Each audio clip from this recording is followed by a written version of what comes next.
मैं मेरी तमाम यहां पर जितनी भी बहनें बैठी हुई है, मैं आपको यह आश्वासन देकर जा रहा हूं, जब तक खासदार है एसआरपी की इस शहर के अंदर हमको कभी जरूरत नहीं पड़ेगी कि यहां पर कुछ हो गया है। और शहर की कभी एक पहचान हुआ करती थी कि साल में 2 मरतबा 3 मरतबा यहां का माहौल खराब होता था, एसआरपी को बुलाया जाता था, लेकिन आज यह सब बदल रहा है और इसके लिए कोई एक लोक प्रतिनिधि जिम्मेदार नहीं है, यह जनता जिम्मेदार है। और वो जनता को समझ में आ चुका है कि हमको विकास चाहिए, हमको काम चाहिए, हमको अच्छी सड़कें चाहिए, हमको स्कूल चाहिए, कॉलेजेस चाहिए, हमको रोड कनेक्टिविटी चाहिए। कोई भी मां बाप नहीं चाहते हैं कि अपने बच्चों को यहां पर पढ़ा लिखाकर नौकरी के लिए कोई बंबई भेजे, कोई दिल्ली भेजे, कोई बैंगलोर भेजे। मैं एक खासदार की हैसियत से हम ये कोशिश कर रहे। मैं जब चुनकर आया तो लोगों ने मुझसे पूछा कि तुम्हारी प्राथमिकता क्या रहेगी, तो मैंने कहा सब मिलकर एक काम कर रहे हैं। ये नहीं देखा जाता है और मैं देखने नहीं देता हूं कि मैं किस पार्टी से आता हूं, वो किस पार्टी से आते हैं, क्योंकि राजनीति 5 साल के लिए नहीं की जाती है। राजनीति जो है इलेक्शन के वक्त महज 3 महीने आप राजनीति करिए, बाकी वक्त सभी को साथ लेकर सिर्फ विकास का काम करिएगा। राज्य राखीव पोलीस दल के समादेशक मधुकर सातपुते साहेब, त्यांचे जवान, त्यांचे परिवारातले सगळे सदस्य, मुझे आज खुशी है इस बात की कि इतने खूबसूरत कैंपस में मुझे आने का मौका मिला। मुझे याद है कि जब ये ज़मीन अलॉट की जा रही थी तो बहुत सारे लोग सोच रहे थे कि इतना ऐसे घने जंगल के अंदर यहाँ पर कैसा होगा, क्या करेंगे।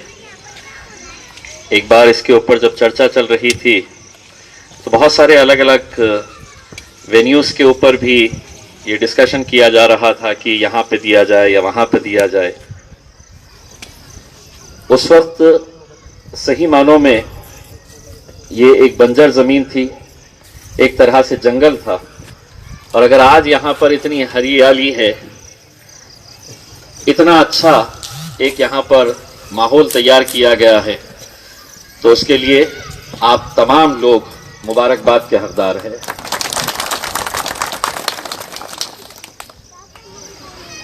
ये कैंपस में एंटर होने से पहले ही जब मैं गाड़ी के अंदर आ रहा था तो मैंने जफर भाई को कहा कि कितना खूबसूरत कैंपस यहाँ पर है। मैं मधुकर साहब से विनती करूंगा कि मुझे जब सुकून के पल चाहिए तो मुझे भी एक छोटा सा गेस्ट हाउस के अंदर रूम दे दिया करे, ताकि मैं भी आकर के सुकून के पल यहाँ पर, वरना सुबह दोपहर शाम एक लोक प्रतिनिधि की हालत क्या होती है ये आप अंदाजा लगा सकते हैं।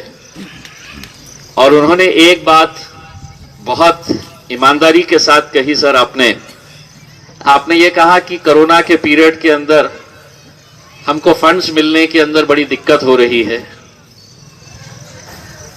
आपको तो दिक्कत हो रही है, मुझे तो कुछ भी नहीं मिल रहा है।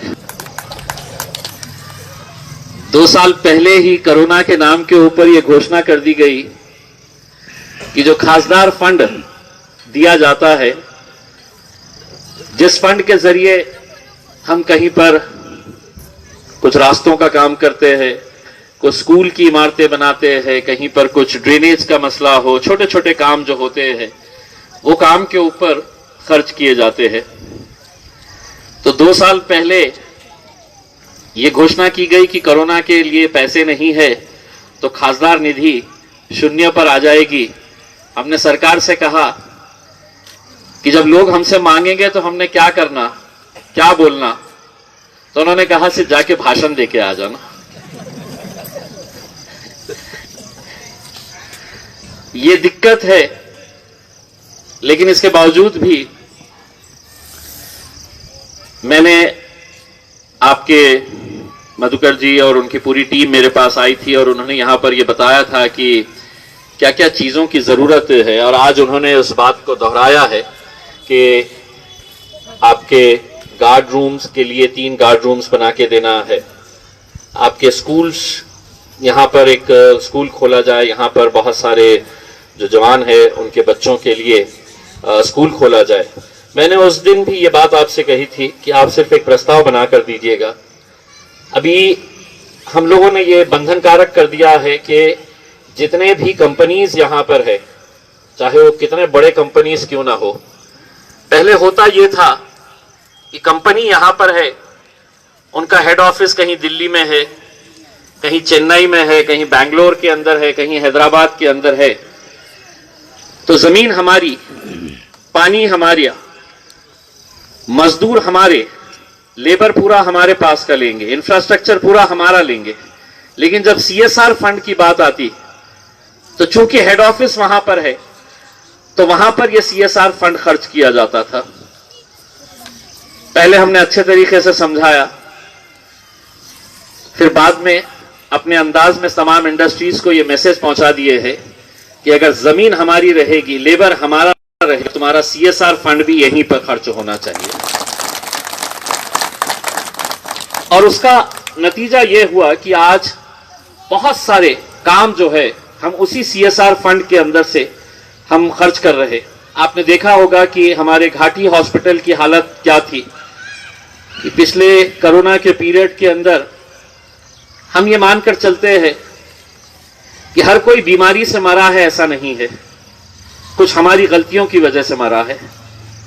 कई लोगों की जानें अगर गई है तो हमारी गलतियों की वजह से गई है, क्योंकि हमने सड़कों के ऊपर तो पैसा लगा दिए, हमने बड़े बड़े ब्रिजेस बना दिए, हमने एक्सप्रेसवे बना दिए, लेकिन हमने अपने अस्पतालों के ऊपर खर्च नहीं किया। और जब एक ऐसी बीमारी उभर कर आई जिसके बारे में दुनिया में कोई सोच नहीं सकता था कि एक वायरस जिसे हम अपनी आंखों से देख भी नहीं सकते हैं, वो वायरस एक ऐसा कहर मचा देगा कि पूरी दुनिया के जो अपने आप को बहुत ही प्रगतिशील देश कहते थे, कि मोस्ट डेवलप्ड कंट्रीज, चाहे वो US हो, UK हो, चाइना हो, तो उन्हें भी एहसास हुआ कि एक ऐसी शक्ति है जिसके आगे हमें भी घुटने टेकना पड़ रहा। घाटी अस्पताल के अंदर जब हम जाते तो वहां पर वेंटिलेटर्स नहीं, वेंटिलेटर्स है तो वहां पर डॉक्टर्स नहीं, डॉक्टर्स है तो मेडिसिन नहीं। ये तमाम हॉस्पिटल्स की यही हालत थी। कहीं पर भी आप पूरे देश में चले जाइए, आपको यही हालत देखने को मिल रही थी। दिक्कत तो यह है कि हम इमारतें बनाने के अंदर बहुत ज्यादा दिलचस्पी रखते हैं। हमने 110 करोड़ रुपए की एक सुपर स्पेशलिटी बिल्डिंग हमने घाटी हॉस्पिटल के अंदर बनाए।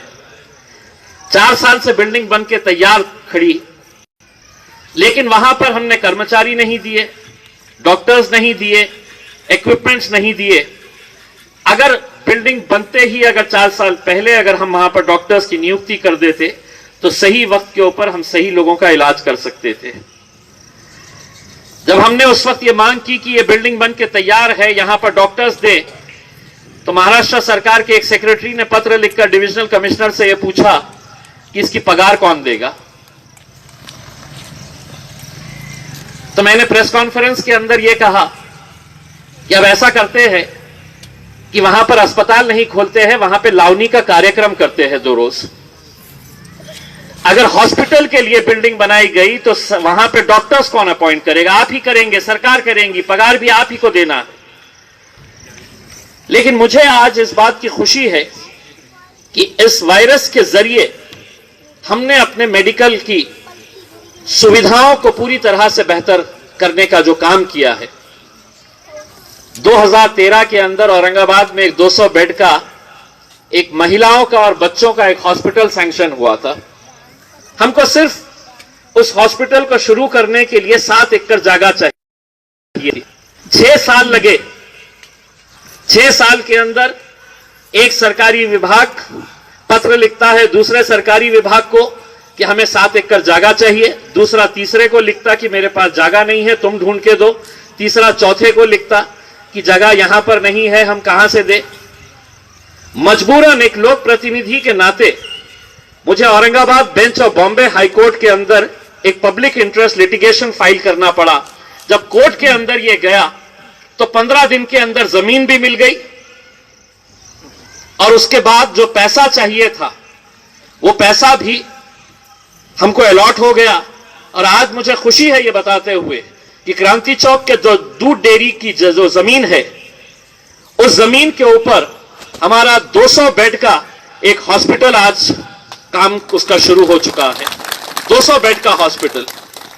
मधुकर जी, मैं आपको एक बात बताना चाहता हूं कि ये जब मामला चल रहा था, इसके लिए जमीन के बारे में बात चल रही थी, तो स्वाभाविक है कि हर आमदार जो है ये चाहता है कि ये मेरे इलाके के अंदर आए। तो उस वक्त 2 आमदारों की ये जिद थी कि ये जो एसआरपी का जो कैंपस दिया गया था, वहां पर उसके करीब में सरकारी जमीन थी। तो उन्होंने कहा कि हम यहां पर ये हॉस्पिटल 200 बेड का बनाए।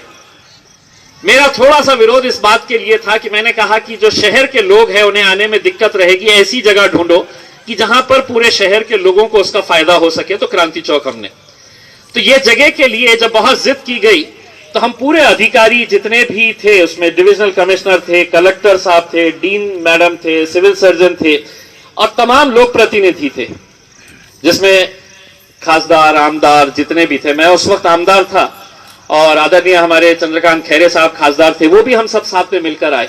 तो एक बड़े गाड़ियों का काफिला यहां से आया वो जगह देखने के लिए।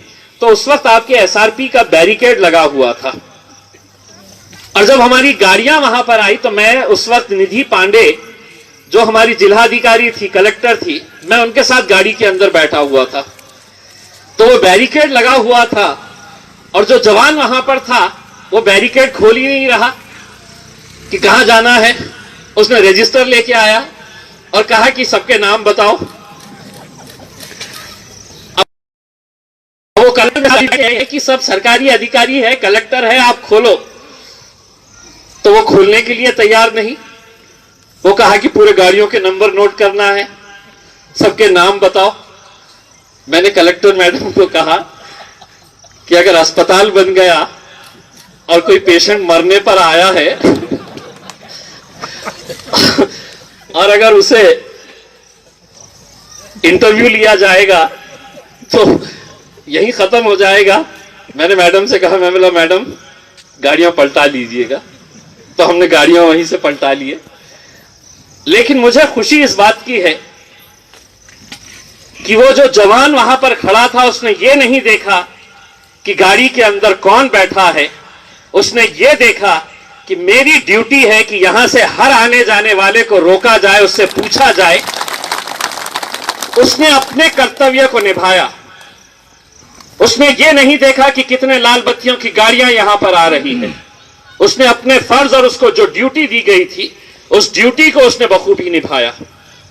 ये आप लोगों के लिए, आपके इस काम के लिए ये खासदार आपको सैल्यूट करता है। इसी काम के मैं आपको ये बात बताना चाहता हूं और मैंने पहले भी बताया कि पुलिस वालों की जिंदगी, एसआरपी में काम करने वाले हमारे जवानों की जिंदगी कैसी होती है, उनके परिवार वाले अच्छी तरह से जानते हैं। उन्हें इस बात का एहसास होता है कि आज तो मेरा पति, मेरा बेटा, मेरा भाई मेरे घर में मेरे साथ है, लेकिन कल सुबह या 1-2 घंटे के बाद उसे कहां जाना पड़ेगा, कहां उसकी ड्यूटी होगी, यह किसी को पता नहीं। मैंने पिछले दिवाली के मौके के ऊपर जब एक शांतता समिति की मीटिंग हुई थी, मैंने उसमें यह बात बताई थी कि जब हमारे पास त्योहार आते हैं तो पुलिस वालों की ड्यूटी बढ़ जाती है। यह दुर्भाग्य है हमारा, क्योंकि परिवार इनका भी है और ये भी चाहते हैं कि त्योहार ये भी अपने परिवार वालों के साथ मनाए। मैं मेरी तमाम यहां पर जितनी भी बहनें बैठी हुई है, मैं आपको यह आश्वासन देकर जा रहा हूं, जब तक खासदार है एसआरपी की इस शहर के अंदर हमको कभी जरूरत नहीं पड़ेगी कि यहां पर कुछ हो गया है। और शहर की कभी एक पहचान हुआ करती थी कि साल में 2 मरतबा 3 मरतबा यहां का माहौल खराब होता था, एसआरपी को बुलाया जाता था लेकिन आज ये सब बदल रहा है और इसके लिए कोई एक लोक प्रतिनिधि जिम्मेदार नहीं है, ये जनता जिम्मेदार है। और वो जनता को समझ में आ चुका है कि हमको विकास चाहिए, हमको काम चाहिए, हमको अच्छी सड़कें चाहिए, हमको स्कूल चाहिए, कॉलेजेस चाहिए, हमको रोड कनेक्टिविटी चाहिए। कोई भी माँ बाप नहीं चाहते हैं कि अपने बच्चों को यहां पर पढ़ा लिखा कर नौकरी के लिए कोई बंबई भेजे, कोई दिल्ली भेजे, कोई बैंगलोर भेजे। मैं एक खासदार की हैसियत से हम ये कोशिश कर रहे, औरंगाबाद हवाई अड्डे के ऊपर जब मैं आज से 2.5 साल पहले जब खासदार बना तो इसी हवाई अड्डे के ऊपर महज 3 फ्लाइट्स ऑपरेट किया करते थे, 3 हवाई जहाज उड़ते थे। पिछले साल जब कोरोना का लॉकडाउन लगा तो इसी एयरपोर्ट से मधुकर जी 14 फ्लाइट। मैं जब चुनकर आया तो लोगों ने मुझसे पूछा कि तुम्हारी प्राथमिकता क्या रहेगी, तो मैंने कहा कि हम एयर कनेक्टिविटी बनाएंगे। एयर कनेक्टिविटी का मतलब यह है कि औरंगाबाद को हम बैंगलोर से जोड़ेंगे, हम दिल्ली से जोड़ेंगे, कलकत्ता से जोड़ेंगे, बड़े बड़े शहरों के साथ हम इस शहर को जोड़ेंगे ताकि बड़े बड़े उद्योगपतियों को हम यहां पर ला सके। दूसरे दिन अखबार के अंदर मेरे बारे में यह छपकर आया, बघा हे नवीन खासदार आले त्यांना बसची काही देणं घेणं नाही, रेल्वेची काही देणं घेणं नाही, त्यांना हवाई जहाज पाहिजे। मेरी सोच यह थी कि अगर हम एयर कनेक्टिविटी अगर हम बढ़ाते हैं तो उसके बाद हम इंडस्ट्रीज को बुलाएंगे। कोई भी बैंगलोर का इंडस्ट्री वाले को अगर हम ये कहे कि तुम अपनी इंडस्ट्री औरंगाबाद में डालो तो वो मुझसे सवाल ये करेगा कि मैं बैंगलोर से औरंगाबाद आऊं कैसा। तो क्या मैं उसको ये कहूं कि तुम बैंगलोर से निकलो, ट्रेन पकड़ो, हैदराबाद जाओ, हैदराबाद से चेंज करो ट्रेन, इधर आओ और यहां पर आकर एक 25 करोड़ रुपए का प्लांट डालो या 50 करोड़ का प्लांट डालो। आज जब इंडस्ट्रीज को यहां पर अट्रैक्ट करना है, बड़े बड़े एजुकेशन इंस्टीट्यूशंस को हमें अट्रैक्ट करना है, तो हमें इन्हें ये सब सहूलतें देने की जरूरत है और वो हम देने का काम कर रहे हैं। सिर्फ अकेला मैं कर रहा हूं ऐसा नहीं है, मेरे साथ जितने भी लोक प्रतिनिधि हैं, जितने भी सरकारी अधिकारी हैं, हम सब मिलकर एक काम कर रहे हैं। ये नहीं देखा जाता है और मैं देखने नहीं देता हूं कि मैं किस पार्टी से आता हूं, वो किस पार्टी से आते हैं, क्योंकि राजनीति 5 साल के लिए नहीं की जाती है। राजनीति जो है इलेक्शन के वक्त महज 3 महीने आप राजनीति करिए, बाकी वक्त सभी को साथ लेकर सिर्फ विकास का काम करिएगा। यह सोच अगर हम सबकी अगर हो गई तो यकीनन इसके अंदर हम बहुत बड़ा बदलाव लेकर आ सकते हैं। मधुकर जी, आपने मुझसे जो मांगे रखी है, मैंने अपनी भी मेरी व्यथा बता दी है कि मेरी दिक्कतें क्या है करके। महज 5 महीने बचे हुए हैं कि मोदी जी फिर से डिक्लेयर कर देंगे कि खासदारों तुम्हारा हम जो खासदार निधि थी वो दोबारा हम तुम्हें वापस दे रहे हैं। लेकिन आपने ये 3 जो जवानों के लिए जो बनाने का ये किया है, मैं इमीडिएट आज का आज इसमें से एक सैंक्शन करता हूं, एक हम इमीडिएट बनाने का ये करते हैं। और स्कूल का जो प्रस्ताव है, वो स्कूल के प्रस्ताव के बारे में मैं यकीनन आपको ये बात बताता हूं कि मैं CSR फंड के जरिए आप सिर्फ एक डिटेल प्रस्ताव बनाकर हमारे पास भेज दीजिएगा कि यहाँ पर चूंकि हम आपके पास फंड्स अवेलेबल नहीं है, उसको CSR फंड के जरिए करवाया जाए। औरंगाबाद में बहुत सारी इंडस्ट्रीज हैं जिनके पास करोड़ों रुपए का फंड है और वो भी कोई अच्छे प्रोजेक्ट के अंदर डालना चाहते हैं। हम किसी भी इंडस्ट्री के पास जाएंगे, अप्रोच करेंगे और यहाँ पर ये जितने भी बच्चे बैठे हुए हैं इनको एक अच्छा स्कूल देने की जिम्मेदारी हमारी है और हम वो पूरा करेंगे। आप लोगों ने यहाँ पर मुझे बुलाया इतने खूबसूरत से एक कैंपस के अंदर और बार बार बुलाते रहिए। इतने सुकून की जगह कहीं जाने को मिलता नहीं है। बहुत अच्छा ये कैंपस बनाया है और इस कैंपस को और कैसे बढ़ाया जाए और इसके अंदर क्या क्या आपको सुविधाएं चाहिए तो यकीनन आप बताते रहिए, क्योंकि जिस प्लेटफॉर्म के ऊपर हमको ये बताना है कि सिर्फ यहाँ पर एक बटालियन नहीं आया है, किसी भी शहर की एक इकोनॉमी ग्रो होती है। आज जितना भी ये परिसर है, यहाँ पर कई सारे लोगों के कारोबार आप लोगों की वजह से बढ़ रहे होंगे, पनप रहे होंगे, क्योंकि जब बच्चे आते हैं, फैमिलीज आती है, त्योहारों के टाइम के ऊपर जब आप बाहर जाते हैं, शॉपिंग करते हैं, तो इससे इकोनॉमी ग्रो करती है। तो यकीनन हम चाहेंगे कि ये बटालियन और ज़्यादा बढ़े और ज़्यादा यहाँ पर जितने भी आप जवानों को इंक्रीज कर सकते हैं करिएगा। जो भी सुविधाएं चाहिएगा हम आपको आश्वासन देते हैं कि आपकी पूरी मांगे तो नहीं, लेकिन जितनी हमारे से हो सकती है, मैं आपको शब्द देता हूं मधुकर जी, वो मैं पूरा करने के लिए पूरी ईमानदारी के साथ कोशिश करूंगा। बहुत बहुत धन्यवाद। जय हिंद।